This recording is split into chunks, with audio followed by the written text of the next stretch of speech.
पूरे 20 मिनट हो चुके हैं। अब तो बता दो किस लिए बुलाए थे मुझे यहाँ। वो असल में नहीं, मतलब मुझे डर लग रहा है कहीं तुम बुरा तो नहीं मान जाओगी ना। क्यों, हम दोस्त है ना, बुरा क्यों मानूंगी, तुम बोलो तो सही। अबे आई लव यू भाई, बस 3 वर्ड है, बोल देना। वो क्या है कि नहीं, मतलब आज मैं टिफिन नहीं लाया, तो तुम क्या अपनी टिफिन मेरे साथ शेयर करोगी? क्या? तू तो साला सिंगल ही मरेगा। मैं तो कहता हूँ तेरे दोनों हाथ भी काट देना चाहिए साले। मुझे तुम्हारी तो पता नहीं, पर स्कूल लाइफ में किसी लड़की से बात करने में ना मुझे बहुत ही ज्यादा फटती थी। और रही बात किसी को प्रपोज करने की, फिर तो छोड़ ही दो। तो ये कहानी है 2016 की, जब मैं क्लास 10th के बाद 11th में आया था। And you know what, class 11th में आ जाने के बाद तुम्हारी दोनों पंखे निकल आते हैं, क्योंकि यही वो टाइम है जब तुम्हें जिंदगी में पहली बार एक गर्लफ्रेंड मिलती है। वैसे अभी के टाइम पे तो बच्चे केवी स्कूल से ही स्टार्ट हो जाते हैं, पर मैं अपने टाइम की बात कर रहा हूँ। अब क्लास 11th में आ जाने के बाद ना मेरी क्लास में सभी लौंडे की बस एक ही गोल था, गर्लफ्रेंड बनाना। क्या पढ़ाई, वो क्या चीज होता है? अभी मेरी क्लास में लौंडे 3 सेक्शन में डिवाइड थे। पहला फर्स्ट बेंच, ये लोग पढ़ाई में काफी अच्छे होते थे, तो लड़कियां इनके पास ज्यादा भिनभिनाती थी। फर्क नहीं पड़ता ये कैसे दिखते हो, मगर लड़कियां इससे आसानी से पढ़ जाती थी। दूसरे बैक बेंचर्स, अब ये लोग ना स्कूल में लिटरली कांटा छुरा लेके आ जाते थे यार। और मैं श्योर होकर कह सकता हूँ, अगर तुम कभी इनकी बैग भी चेक करोगे ना, तो तुम्हें एक बार को कट्टा भी मिल जाएगा। इनको ना ये लड़की वड़की से कोई मतलब नहीं था। इनको बस स्कूल आना है, अपना रॉब जमाना है, फिर टिफिन के बाद बंक मार के घर चले जाना है, बस इनकी जिंदगी ही खत्म। एंड लास्ट में आता है मिडिल बेंचर्स, यानी कूल बॉयज। अब लड़कियां पढ़ाने में इन्हें ही ज्यादा मेहनत करना पड़ता था, क्योंकि ये ग्रुप पढ़ाई में उतना अच्छा नहीं था, तो लड़कियां इन्हें ज्यादा भाव नहीं देती थी, तो इन्हें खुद से ही जाके लड़कियों से बात करना पड़ता था। पर ये लोग इतना कूल भी होते थे कि लड़कियां थोड़ी बहुत फ्लर्ट होने के बाद इससे पढ़ भी जाती थी। But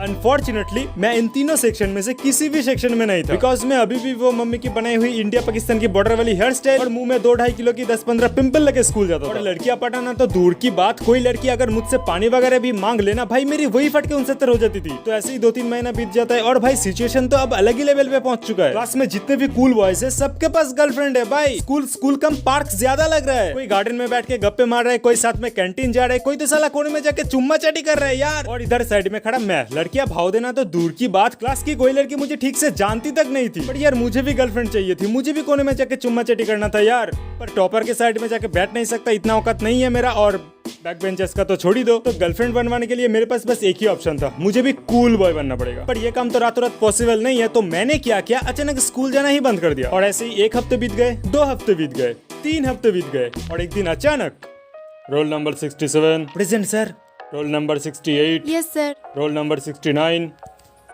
roll number 69 present sir.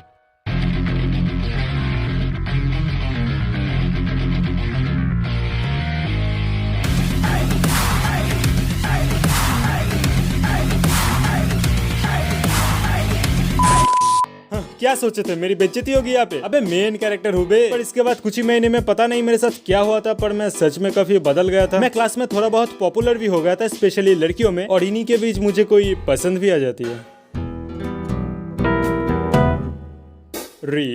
या आई डोंट नो यहाँ पे सिचुएशन क्या था, वो दिखने में भी खूबसूरत नहीं थी यार, बट स्टिल मेरा दिल आ गया था उस पे, शायद उसकी नेचर की वजह से। वो क्लास में इकलौती ऐसी लड़की थी जो किसी से भी बात नहीं करती थी। ऑफ क्लास में हमेशा अकेले ही बुक्स पढ़ती रहती थी, और क्लास में से कोई लड़का भी उससे बात नहीं करने जाता था। शायद वो किसी को उतना इंटरेस्ट नहीं दिखाती थी, इसलिए मे बी। और मेरा भी कभी हिम्मत नहीं होता था उससे बात करने की। मैंने कई बार कोशिश भी किया था, मगर पता नहीं क्यों हड़बड़ धड़कने तेज हो जाता था और कदम भी रुक जाता था। तो ऐसे ही दिन गुजरता गया, मैं उसे चुप चुप के देखा करता था, क्लास में, कैंटीन में, और ऐसे ही देखते देखते कुछ महीने और बीत जाते हैं। और भैया कहानी में आते हैं अब ट्विस्ट। हमारे स्कूल में हर साल क्लास 11th के लिए एक कैंपिंग होता है, NSS। अब इनमें होता ये है कि क्लास के सभी स्टूडेंट्स को अलग अलग ग्रुप्स में बांट दिया जाता है, like group A, group B, group C, group D वगैरह वगैरह। हर ग्रुप में 4 लड़के और 4 लड़की होती है, और इन ग्रुप्स को अलग अलग लोकेशन में सिटी की भेज दिया जाता है, और इन ग्रुप्स को वहाँ रहने वाले लोगों की डेटा वगैरह कलेक्ट करना होता है। और भी बहुत सारे टास्क होते हैं, लेकिन मैं तुम्हें सब कुछ नहीं बताऊंगा, क्योंकि इतना एनिमेट करने का गुदा नहीं है मुझ में, ठीक है। एंड में स्कूल में एक प्रोग्राम भी होता है, जिन्हें इन ग्रुप्स को ही मैनेज करना रहता है। सो या तो ग्रुप्स में डिवाइड करते वक्त जो ग्रुप हमारी बनी थी, उसमें लीडर मुझे बनाया गया था। और हम 4 लड़के के अलावा जो 4 लड़कियां थी, उनमें से गेस व्हाट,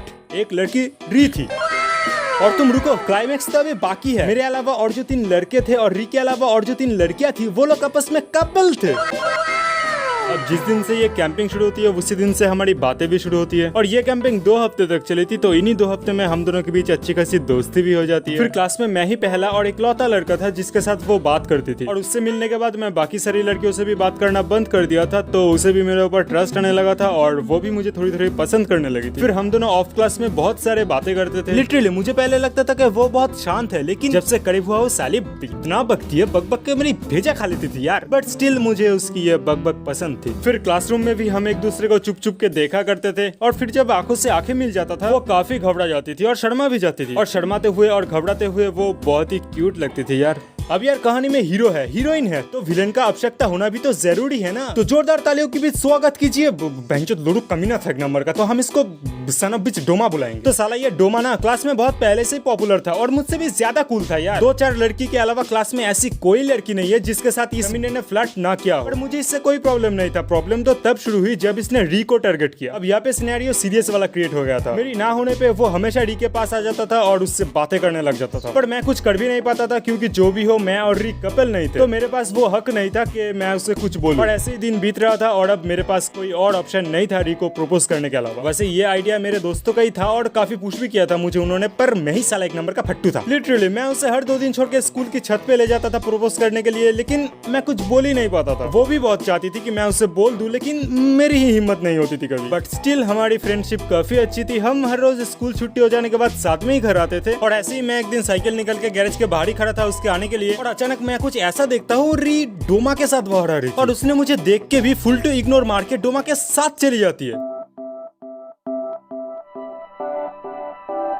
फक बहन। अब ये चीज मुझे बहुत ही ज्यादा हर्ट किया था। घर आने के बाद मैं ट्यूशन भी नहीं गया और पूरी रात बस यही सोच रहा था कि काश ये सब कभी शुरू ही ना होता। अब इस फीलिंग को मैं तुम्हें बता के नहीं समझा पाऊंगा यार। और अगले दिन से मैं स्कूल तो जाता हूँ लेकिन मैं उससे और बात नहीं करता था। बात करना तो दूर की बात, मैं उसकी तरफ एक बार भी देखता तक नहीं था। 2 दिन बाद उसकी एक फ्रेंड आके मुझसे कहती है कि वो मुझसे बात करना चाहती है। अब यार यहाँ तक मैं कभी चौड़ में आ गया था, ठीक है। वो मुझसे बार बार बात करने आती थी लेकिन मैं कभी भाव ही नहीं देता था कि साली समझ कैसी फील होती है। और ऐसे ही 3-4 दिन और बीत जाते हैं और एक दिन वो मुझे चिट्ठी लिख के छत पे बुलाती है बात करने के लिए। अब यार देखो, प्यार है, ठीक है, और कोई माने या ना माने ये बात तो सच है कि हम लौंडे प्यार में अंधा कम चूतिए ज्यादा होते हैं। तो मैं भी चला गया मुंह उठा के छत पे। क्या हो गया है तुम्हें? बात क्यों नहीं कर रहे हो मुझसे? 1 हफ्ते बीत चुके हैं, तुमने एक बार भी देखा भी नहीं मेरी तरफ। अच्छा सॉरी ना, मुझे कम से कम उस दिन तुमसे बात तो करनी चाहिए थी। ऐसे भी मुझे समझ में नहीं आ रहा मुझे क्या करना चाहिए, और ऊपर से इस हालत में तुम भी मेरे साथ छोड़ रहे हो। क्या तुम में सच में हिम्मत नहीं है? बोल दे भाई, ऐसा मौका दोबारा नहीं मिलेगा। देख, अगर तू आज नहीं बोलेगा तो तेरे सेटिंग को कल कोई और उठा के ले जाएगा। हाँ, और तेरा चुम्मा चटी करने का सपना भी कोई और पूरा करेगा। अब यार देखो, यहाँ पे मेरे पास 2 ऑप्शन है। या तो मैं री को अभी प्रपोज कर दूं और ये मुझे हाँ कह देगी क्योंकि ये लड़की ऑलरेडी पट चुकी है, और दूसरी तरफ मैं इसको फुल टू इग्नोर मार के यहाँ से निकल जाऊं। पर मैंने थोड़ा ठंडा दिमाग से सोचा, अगर मैंने इसे अभी इग्नोर किया तो सच में इसे कल कोई और पटा लेगा। और अगर मेरी बात करे तो हम दोनों के बारे में पूरी क्लास को पता है, तो कोई चांस ही नहीं बनता कि कल को कोई और लड़की मुझसे सेट हो। तो इन्हीं सब बातों को मद्देनजर रखते हुए मैंने मेरे जितने भी ईगो थे सबको साइड में किया और बोल दिया, आई लव यू।